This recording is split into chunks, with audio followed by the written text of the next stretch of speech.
So what has been one of your favorite reasons, or even a couple reasons, to come to Leticia and La Habra?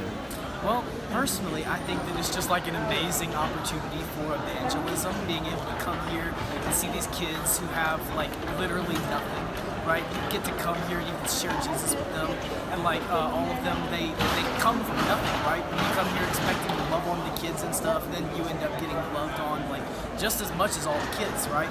And it's just a really awesome experience just in general. All right, what is one or maybe a couple reasons why you love coming to Leticia and La Habra? Well, for me, the primary reason coming to La Habra is just to see all the kids because they come from really rough backgrounds. And so they're so deprived of love, especially being at an orphanage, not having their own parents to love on them and their own family, and many of them not even having friends. Just being going there and just share Christ's love because they want it so much. They're so open to it. I just love being able to do that. I love the way they come up, give us hugs, they come up running to us, screaming our names, giving high fives, climbing all over us. It's just so much fun. And they don't even know them. Many of them I meet for the first time and they already just want to love on me so much, and that's just so much fun. And gives me the opportunity to share Jesus' love, because honestly I wouldn't be here without that. And so that's why I love going to La Habra. All right, what is one, maybe a couple reasons why you have loved or love coming to Leticia and La Habra? Well, this is my first time here, and really, I guess I'll just go on what encouraged me to come here was I heard a lot about it, a lot of cool things about this trip. The more I thought about it, prayed about it, I really felt God was calling me to come here. I was just really excited to come and serve, and I mean, just did that. All right, so what is one or maybe a couple reasons why you love coming to Leticia and La Habra? Well, I love going on missions out of the U.S. so much anyway, because it's just like a call that God's put on my heart so much, so intense anyway. But La Habra specifically, there's just something different about La Habra than Belize or Nicaragua or Honduras where I've been before. And La Habra is just, there's so many kids that need so much love, and I just do the best I can to provide it. And being one of the only older guys they see, I try to talk to the older kids and let them know like what it means to be a man and who to look for in a man and stuff. And it's just something I feel like I can provide, and I feel at home when I'm doing it. So.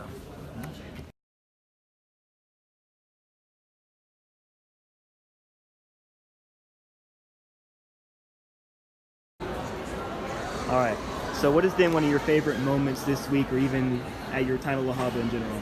Well, the first day we got to La Habra, 5 kids ran up to me and they all go, Zach, Zach, Zach. And I was like, I didn't think, whenever I left, I was like, all these kids, they have all these different groups coming in and stuff. Like, nobody's going to remember my name. Nobody's going to remember who I am and stuff like that. That was not the case. I got there, so many kids started coming up to me, Zach, Zach. I felt so, like, it sounds selfish because we're on a mission trip, right? But I felt so good about myself. And it was amazing. All right, so what has been one of your favorite moments so far this week, or maybe at your time in La Habra, just in general?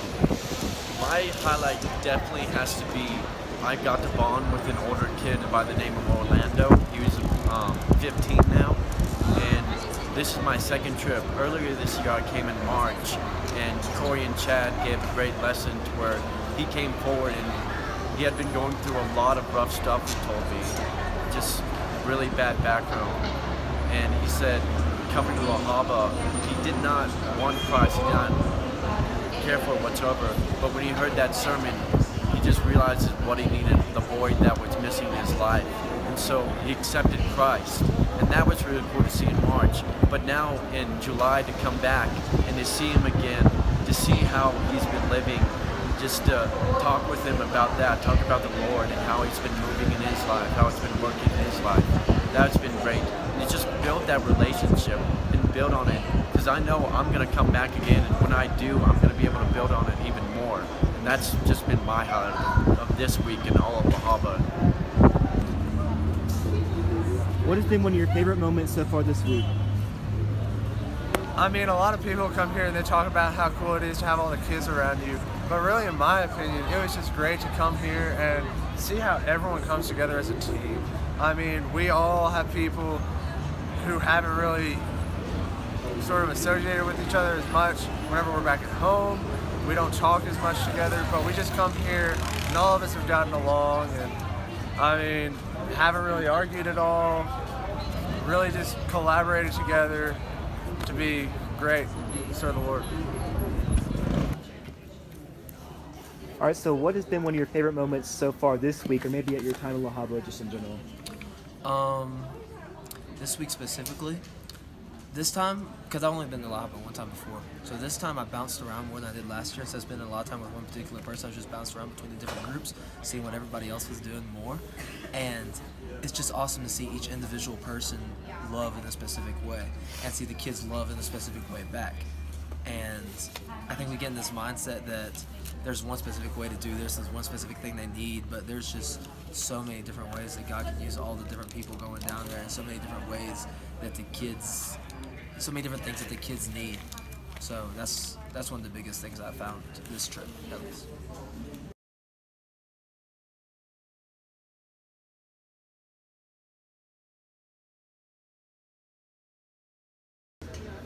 So what would you say to someone, or how would you encourage someone who's considering going on an international mission trip? Oh, well, that's easy. Corey O'Hara, the middle school pastor, he actually told me something that has stuck with me. Well, I like to say a long time, but it was actually like in December.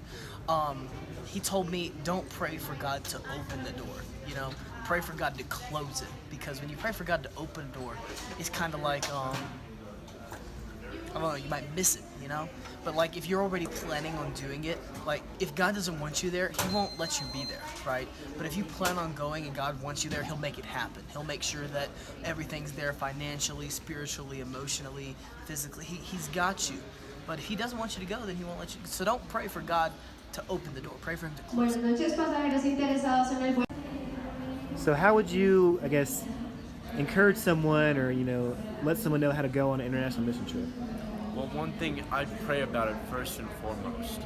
And a lot of people will tell, and I'm sure a lot of my other friends will also share, that often don't pray for God to open the door. Because if God wants you to go, the door's already open.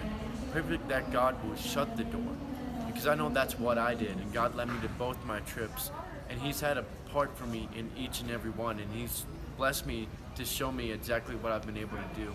And it's through constant prayer, constant meditation. And I pray, if you are considering it, don't make a hasty decision. Think about it first. Ask your parents. And then if you're worried about money, don't worry whatsoever. Bellevue has a great support letter system that allows us to just be able to raise funds. And there are people out there who are willing and wanting to send you, to help send you to the nations. So if you are considering doing this, I encourage you, please pray about it and go ahead. If you feel God calling you, sign up as soon as you can. What is one encouragement you give to people who are considering to go on an international mission trip? Well, I mean, honestly, I think if we're trying to live out the Bible in our own lives, the Great Commission calls us to go ye therefore and make disciples of all nations. So I think really that encouragement right there, God tells us to directly. So a mission trip is something you need to do. All right, thank you.